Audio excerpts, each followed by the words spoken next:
for our chairman's update. Getting our chairman's updates a little bit back on track into something closer to our normal once a week schedule. The legislative session kind of screwed up our schedule for a few weeks there. But there's a lot going on. I want to start today's update by talking about the story that really has been the top of the news the last few days.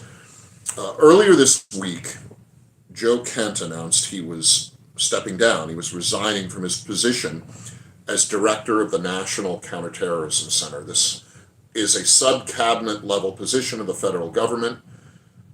Joe was appointed by President Trump to the position and confirmed by the U.S. Senate.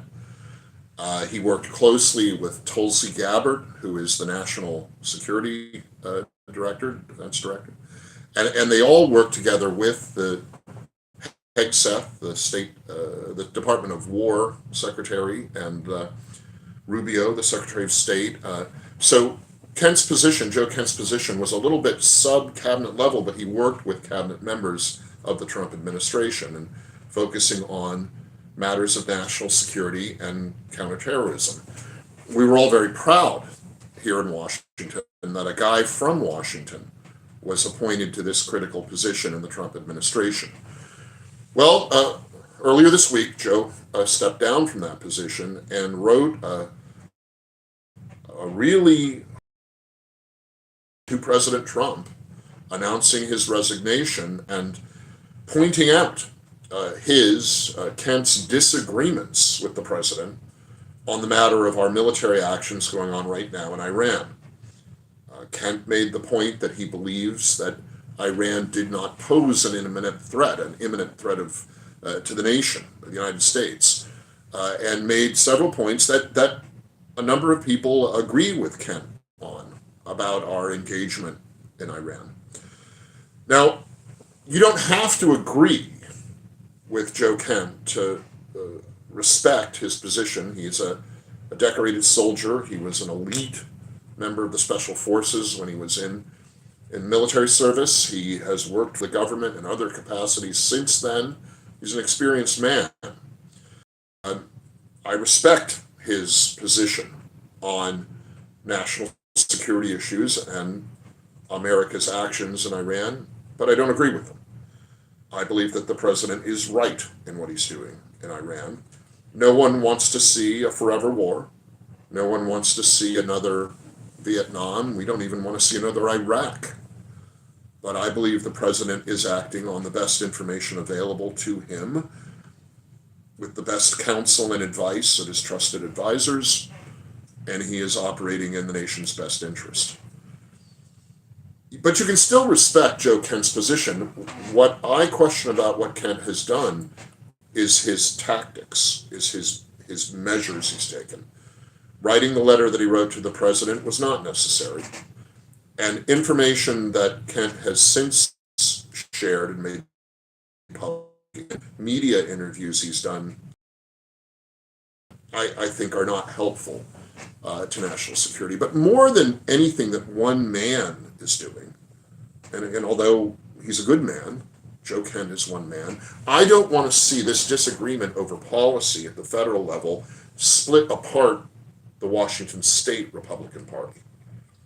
We all supported Joe Kent. I wrote a letter supporting him for the position that he's resigned from recently. We can be disappointed in what's happened. As I say, you can agree with Joe Kent on principle or disagree with him. But we have to make sure that these points do not split our party apart. The Washington State Republican Party has to be bigger than any one person.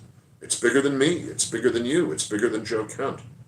We have to make sure that the party stands on principle and stands for winning elections in a way that is intellectually and philosophically consistent, that allows for a diversity of opinions. I have no problem with someone who's critical of the administration's actions in Iran, but the way that we go about engaging in these discussions has got to be constructive. We can't let it tear us apart.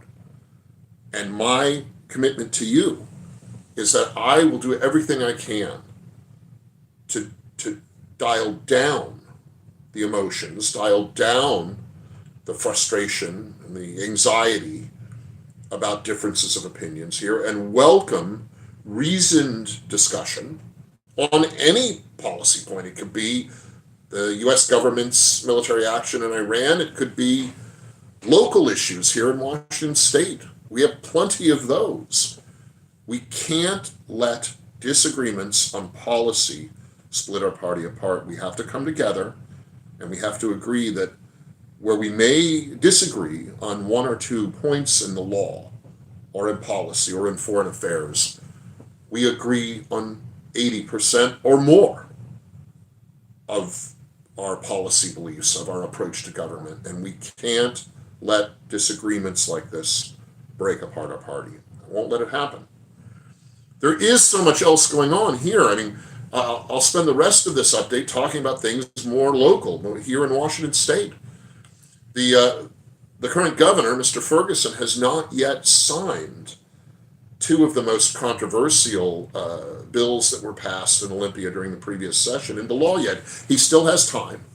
He has a period of time after the session is over to consider bills before he signs them. He has not yet signed the controversial state income tax proposal into law. He hasn't yet signed the controversial raid on public pensions into law. And several of the other controversial bills he's holding on and hasn't signed them yet. I want to talk particularly about the state income tax proposal and the raid on public pension, because those are both issues where you may see initiatives and lawsuits filed against them, both the state income tax and the pension raid. A group that includes Dave Reichert has already announced its intent to file a lawsuit against the pension raid because it affects law enforcement retirees. And a group, including the former State Attorney General Rob McKenna, has indicated they intend to file a lawsuit against the state income tax on its constitutional defects to try to get it overturned. So these actions are pending, but they can't really start their moves until the governor signs the controversial bills into law. So they're both watching and waiting and preparing and getting ready. And we'll see what happens there. At the same time, there could be initiatives that run on a parallel time track with the lawsuits. While we can't run referenda because there are emergency clauses attached to these controversial bills, we can run initiatives to the people that would overturn them or repeal them. But like the lawsuits, the initiatives have to wait until Ferguson signs the bad things into law so that we know the exactly proper statutory and legal references to make in both the lawsuits and the initiatives. So these things are pending. We're getting ready. We're talking with people. We're finding out who would do what in these matters, but we're on hold now until the bad bills are signed into law. It's worth saying, too, this week there was news.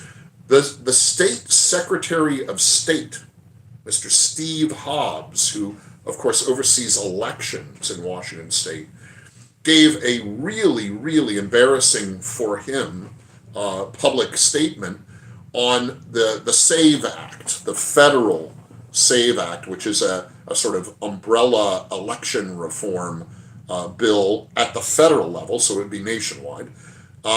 That involves several things, but mostly at the federal level, a form of voter ID, the issue we've been dealing with here in the state of Washington for a while. So the SAVE Act is working its way through Congress and the U.S. Senate back in D.C. There was a media event where a number of state election officials were kind of asked their opinions about the SAVE Act. And again, it's not federal law yet. It's still working its way through Congress. But President Trump has indicated when it gets through Congress, he will sign it into law.